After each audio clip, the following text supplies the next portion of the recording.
हो, महाराष्ट्रात किसान सन्मान निधी हा हप्ता किती शेतकऱ्यांना मिळाला आणि किती लाभार्थी आहे काय?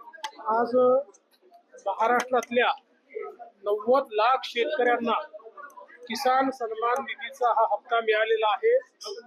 देशाचे प्रधानमंत्री माननीय मोदीजी यांचे मी मनापासून आभार मानतो की त्यांनी अशा प्रकारे किसान सन्मान निधी सुरू केला आणि 3 लाख कोटीपेक्षा देखील जास्त निधी हा शेतकऱ्यांच्या खात्यामध्ये चाललेला आहे. हा एक जगातला डीबीटीचा रेकॉर्ड आहे. त्यामुळे मी प्रधानमंत्र्यांचे मनापासून आभार मानतो. साहित्य संमेलनामध्ये ज्या पद्धतीने देतो सर कृषी विभागाची काही अनियमित पुढे येत आहे माझी कृषी मंडळ आरोप होत आहे त्यानंतर सरकारने गांभीर्य घेत असं आहे की आमच्याकडे कोणीही तक्रार केली तरी त्या तक्रारीची आम्ही चौकशी करत असतो. त्यामुळे तशा प्रकारची चौकशी आम्ही करतो आहोत.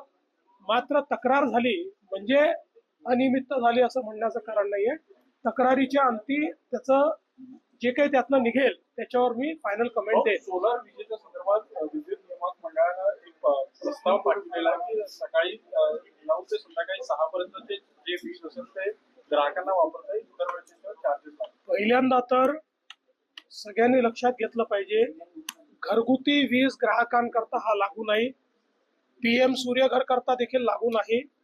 त्याच्यामुळे जाणीवपूर्वक या ठिकाणी काही लोक चुकीचं पसरवतायत, चुकीच्या गोष्टी सांगतायत. अशा प्रकारे कुठेही घरगुती सोलर धारक किंवा PM सूर्यघरवाले या निर्णयाने अफेक्ट होणार नाही. या उलट काही इंडस्ट्री ज्या एक्सेस वीज आमच्याकडे आता तयार ज्यावेळेस होणार आहे त्यावेळी ते एक्सेस वीज जर ते वापरतील तर त्यातनं जो काही पैसा आहे तो राज्याच्या युटिलिटीला मिळाला पाहिजे. या दृष्टीने हे प्रपोजल तयार करण्यात आलेलं साहित्य संमेलनात ज्या पद्धतीनं पाहिलं आपण द्वेष जो आहे द्वेष दिसतो आहे साहित्य संमेलनामध्ये. प्राईम मिनिस्टर पासून ते ठाकरेंपर्यंत जो द्वेष आहे साहित्य संमेलनाचा व्यासपीठ जे आहे अशा पद्धतीनं द्वेषासाठी वापरलं जाणं कितपत योग्य वाटतंय? मला असं वाटतं की प्रत्येकाने साहित्य संमेलनात बोलताना त्या ठिकाणी काही मर्यादा या ठेवल्या पाहिजेत. आणि विशेषतः जे साहित्यिक आहेत या साहित्यिकांना वारंवार असं वाटतं की राजकारणी हे आमच्या स्टेजवर येऊ नयेत किंवा तशा प्रकारचं त्यांचं नेहमी वक्तव्य असतं. मग त्यांनी देखील पार्टी लाईनवरचे जे कमेंट्स आहेत हे कमेंट्स करणं हे योग्य नाहीये. त्यांनीही मर्यादा पाळायला पाहिजे असं माझं मत आहे. उर्दू शाळांमध्ये अकोल्यामध्ये ते म्हटलं की 100 दिवसाचा कार्यक्रम केला आमच्या मनाने आम्हाला CS आणि OSD देखील नेमता येत नाही, मुख्यमंत्र्यांनी नेमले. असं आहे, पहिली गोष्ट माणिकराव कोकाट यांना कोणाची ते माहिती नसेल. PS आणि OSD नेमण्याचा अधिकार हा मुख्यमंत्र्याचाच आहे. त्याचा प्रस्ताव मंत्री मुख्यमंत्र्याकडे पाठवतात आणि मुख्यमंत्री त्याच्यावर अंतिम निर्णय करतात. हे काही नव्याने होत नाही. मी कॅबिनेटमध्ये स्पष्टपणे सांगितलं होतं, तुम्हाला पाहिजे ती नावं पाठवा, पण त्या नावांमध्ये ज्यांची नावं फिक्सर म्हणून ज्यांची नावं चुकीच्या कामामध्ये इन्व्हॉल्ड आहेत त्यांना मी मान्यता देणार नाही. आत्तापर्यंत माझ्याकडे 125च्या जवळपास नावं आली.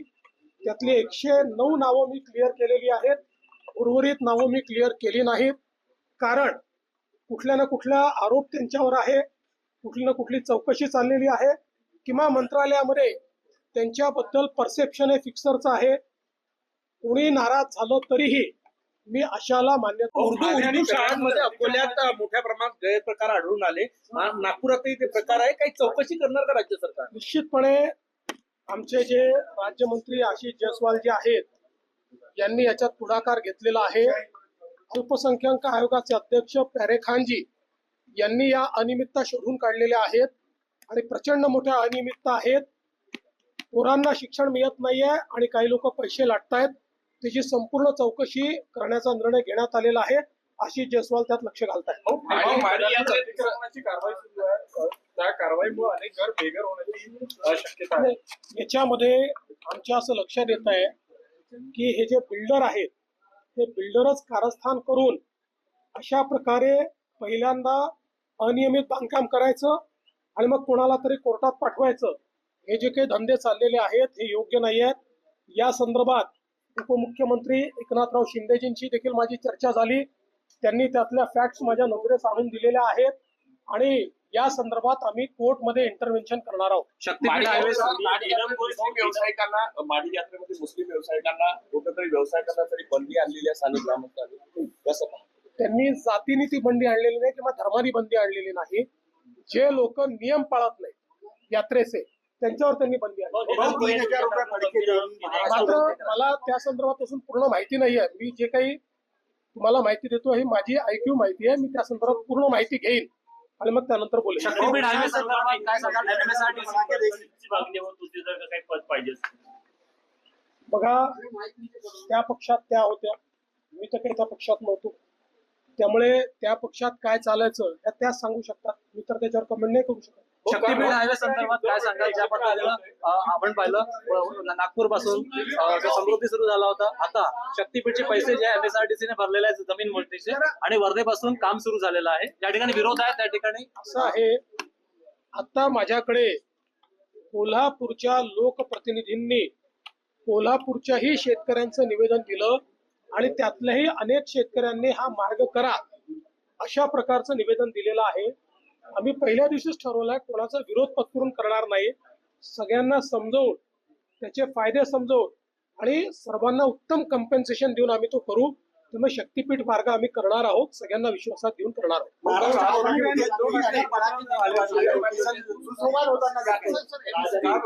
उद्धव ठाकरे एका कार्यक्रमाच्या निमित्तानं एकत्रित आले होते. हे दोघं सोबत येतील अशी चर्चा पुन्हा करण्यात आली. त्याच्यावर मी काही बोलू शकत नाही. पण राज्यामध्ये कोणीही कोणाशी सुसंवाद करत असेल तर मी त्याचं स्वागत करेन.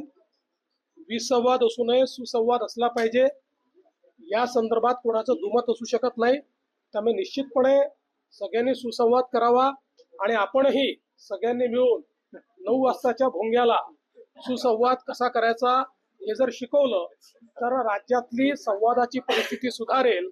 जसं 50% त्याचे दोषी ते आहेत तसे 50% तुम्ही पण दोषी आहात.